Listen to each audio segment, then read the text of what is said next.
안녕하세요. 저는 올해 29살이 된 남자입니다. 고등학교 졸업하고 경기도에서 사회생활 10년 정도 해오면서 많은 지인들과 친구들 그리고 연인들을 만났어요. 그중 사회 친구 중에서는 가장 절친한 친구가 있었습니다. 그 친구는 가난 말기 판정을 받고 투병 중이었어요. 그 녀석에게 친동생처럼 아끼던 고향 동생이 있었습니다. 그 녀석이 떠나기 이틀 전 제 손을 꽉 잡으며 눈물을 부탁하더군요.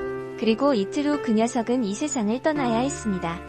그 못난 놈을 떠나 보낸 후 친구가 아끼던 동생을 만나게 되었습니다. 친구 떠나갔던 곳에서 병수발을 해주던 그 아이였습니다. 처음에 어떤 말을 어떻게 해야 할지 몰라서 저기요 라고밖에 못했습니다. 하지만 그 아이는 지친 몸과 정신 속에서도 밝은 미소를 가진 여자였습니다. 제가 살고 있는 집은 투룸이었고 그녀에게 방을 하나 내주게 되었습니다. 그리고 하루 이틀 한 달이 지나면서 그 아이가 여자로 보였고 그 아이 역시 저란 놈을 받아주었습니다. 우린 그렇게 시작하게 되었고 하루하루 즐거운 생활 속에 지내게 되었습니다. 그녀가 제게 조심스럽게 얘기하더군요. 오빠 나 아기 가졌어. 처음 그 말을 듣고 놀랍기도 하고 기쁘더군요. 진짜? 진짜야? 그러며 그녀를 꽉 안아주었죠. 근데 기쁨을 뒤로 한전 걱정이 되더군요. 저는 이혼남의 한 아이를 가진 남자였습니다. 사회생활하면서 마땅히 모아놓은 돈도 없었거든요. 그래서 저는 그녀에게 아이를 낳을 때까지만 우리 집에 가 있는 게 어떠냐고 설득시켰습니다. 그녀는 제 마음을 이해하고 어렵게 허락해 주었습니다. 그리고 고향인 전라도 익산으로 내려가게 되었습니다. 부모님을 찾아뵙고 사정을 얘기했습니다. 부모님 역시 어렵게 허락해 주셨고 저는 제 아이를 가진 그녀를 홀로 남겨놓고 경기도로 다시 올라오게 되었습니다. 보고 싶어 힘들었지만 이왕 마음먹은 거 독하게 마음먹고 돈 생각하며 열심히 돈을 모아야겠다라고 생각했습니다. 그러던 어느 날 아침 7시경 카톡이 하나 왔습니다. 제 아내였습니다. 오빠 나 여기서 못 살 것 같아.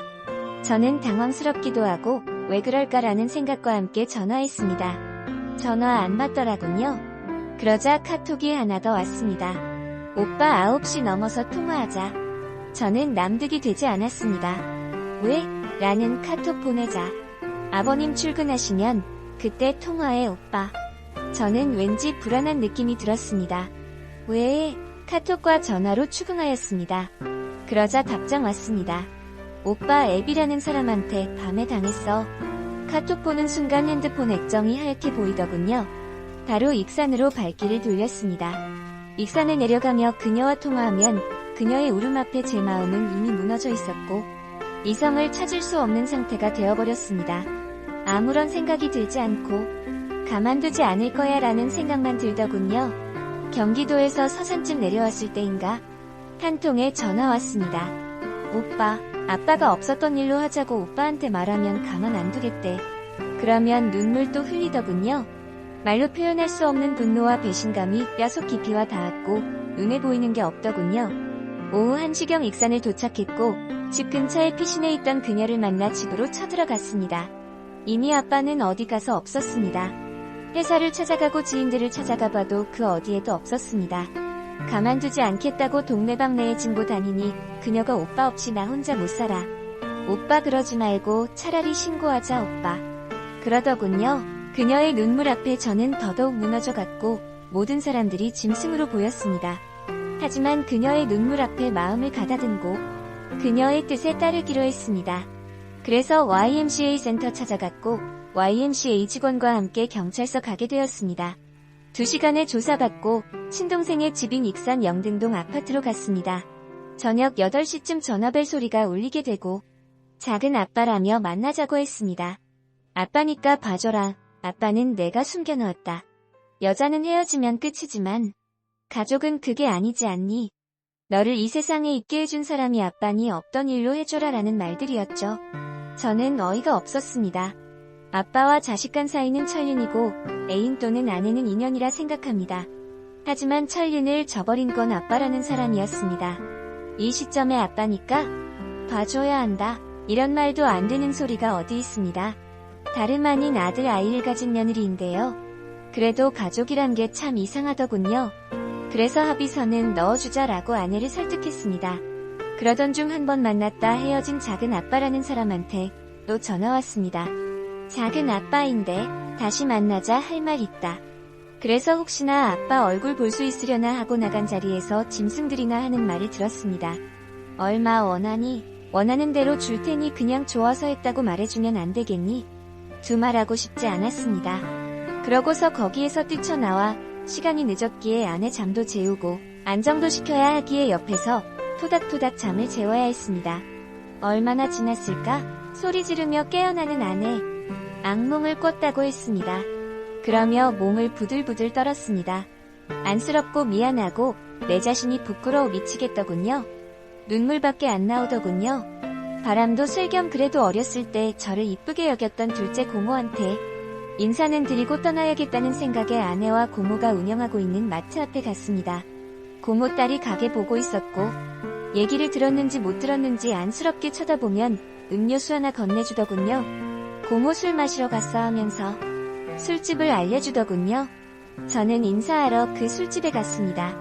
근데 그 자리에 고모와 고모 아들 그리고 작은 아빠가 있었습니다. 작은 아빠는 너가 사람이냐? 하며 저를 오히려 나쁜 놈 인간 쓰레기로 표현하며 주먹을 휘두르더군요. 저는 어이가 없었지만 작은 아빠고 약주를 하셨고 속상하니까 그러려니 넘어갔습니다. 그게 잘못이었을까? 이번에 술병을 들어 휘둘렀습니다. 제가 죄를 지은 것 마냥 저는 피할 수밖에 없었습니다. 아무 일도 없었던 것처럼 아내를 만나 인사 잘하고 왔어 하며 동생 집으로 향했습니다. 얼마면 좋아서 했다고 번복해줄 수 있겠냐? 네 아빠는 네 아내가 먼저 유혹하고 오히려 더 즐거워했다더라. 이 말들이 귀에서 맴돌았습니다. 작은 아빠도 똑같은 인간 쓰레기 같았습니다. 제 아내는 저와 시간 가질 때도 부끄럽다는 아이입니다. YMCA 소장님한테 전화 왔습니다. 전화 받고 아내와 저는 다시 조사받기 위해 여순경 만났습니다. 1시간쯤 지났을까? 아내가 펑펑 울며 여성계 사무실에서 나왔습니다. 저는 순간 인상을 안 쓸 수 없었습니다. 어떻게 된 거냐? 뭘 물어봤길래 그러냐? 경찰관한테 묻자. 지금 아버님이 진술하신 게 너무 달라서 다시 조사받았습니다. 저는 설마 했는데 역시나 쓰레기 같은 조서 꾸며놨더군요. 분노 참을 수 없어서 아빠라는 사람한테 전화했습니다. 너가 인간이냐? 그러고도 하늘 보고 살 수 있을 것 같아? 넌 인간도 아니야. 그러며 울부짖자 내가 뭘 이란 소리만 하고 뚝 전화 끊더군요. 눈물이 너무 나서 앞이 안 보이면서도 어디든 찾아가고 싶더군요. 여성계를 박차고 나오자 여성계 반장님이 제 팔을 잡으며 저희 믿고 참아주세요. 꼭 죗값 받게 해드릴게요. 범이고 뭐고 주먹이 더 가깝다라는 생각만 들더군요. 그 쓰레기 6개월 1년 살다가 나오면 되지만 제 마누리 그리고 아무것도 모르고 인간 쓰레기만 바보처럼 바라보고 사신 우리 엄마.